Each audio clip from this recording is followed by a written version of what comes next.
നമസ്കാരം. ഇന്ന് സംഭവിച്ച പ്രധാനപ്പെട്ട 10 വാർത്തകളിലേക്ക് ടുഡേയ്സ് ഹൈലൈറ്റ്സ് ആരംഭിക്കാം. സ്വാഗതം. താൽക്കാലിക ഷെഡിൽ നിന്നും ഒഴിപ്പിക്കുന്നതിനിടെ ഊരുമുപ്പന് മർദ്ദനമേറ്റതായി പരാതി. മർദ്ദനമേറ്റ അതിരപ്പള്ളി വീരാൻകുടി കോളനിയിലെ 80 വയസ്സുള്ള ഒരു മുപ്പൻ വീരനെ ചാലക്കുടി താലൂക്ക് ആശുപത്രിയിൽ പ്രവേശിപ്പിച്ചു.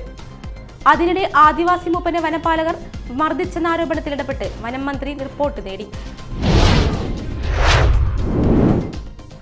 കൊടുങ്ങല്ലൂരിൽ സിന്തറ്റിക് ലഹരിമരുന്നായ MDMA-യുമായി 2 പേരെ പിടികൂടി.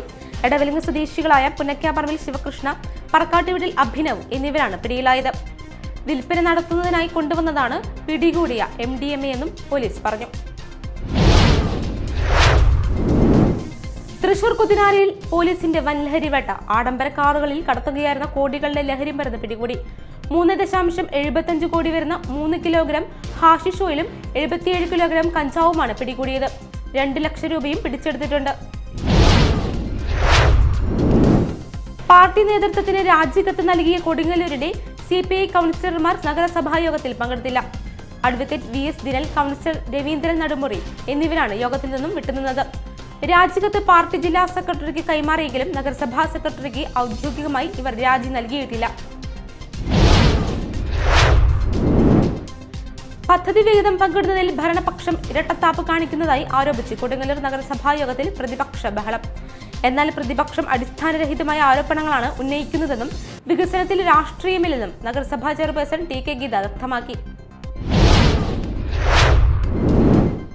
അന്നമനടയിൽ LDF അംഗം സിന്ധു ജയൻ ഗ്രാമപഞ്ചായത്ത് വൈസ് പ്രസിഡന്റ്. UDF-ലെ ടിസി ടൈറ്റസിനെതിരെ 8-നെതിരെ 10 വോട്ടുകൾക്കാണ് സിന്ധു ജയന്റെ വിജയം. കോൺഗ്രസ് വിമതനായ കൃഷ്ണകുമാർ LDF-ന് വോട്ട് ചെയ്ത വിജയത്തിന് നന്ദി കുറിച്ചു. ചാലക്കുടി സൗത്ത് ബസ് സ്റ്റാൻഡിൽ നിന്നും കണ്ണമ്പുഴ ഭാഗത്തേക്കുള്ള റോഡ് തുറന്നു കൊടുത്തു. കല്ലുക നിർമ്മാണത്തിന്റെ ഭാഗമായി 2 മാസത്തിലധികമായി റോഡ് അടച്ചിട്ടിരിക്കുകയായിരുന്നു. മുനിസിപ്പൽ കൗൺസിലർ VJ ജോജി ഉദ്ഘാടനം ചെയ്തു. കൊടുങ്ങല്ലൂർ ഉപജില്ല വിദ്യാഭ്യാസ വികസന സമിതിയുടെ ആഭിമുഖ്യത്തിൽ ഉപജില്ലയിൽ നിന്നും ഈ വർഷം വിരമിക്കുന്ന 44 അധ്യാപകർക്കും അനധ്യാപകർക്കും യാത്രയയപ്പ് നൽകി.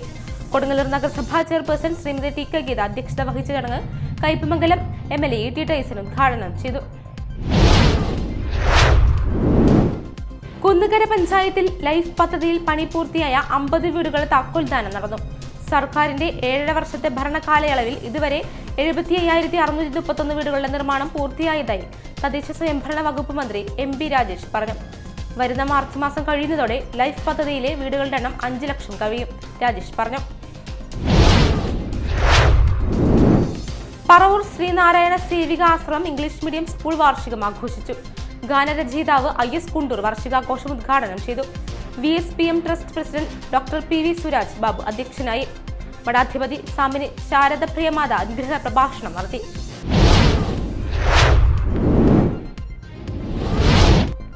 ഹൈലൈറ്റ്സ് വാർത്തകളുടെ വിശദമായ റിപ്പോർട്ട് അടുത്ത ന്യൂസ് റൗണ്ടപ്പിൽ കാണാം. ടുഡേയ്സ് ഹൈലൈറ്റ്സ് ഇവിടെ സമാപിക്കുന്നു. നമസ്കാരം.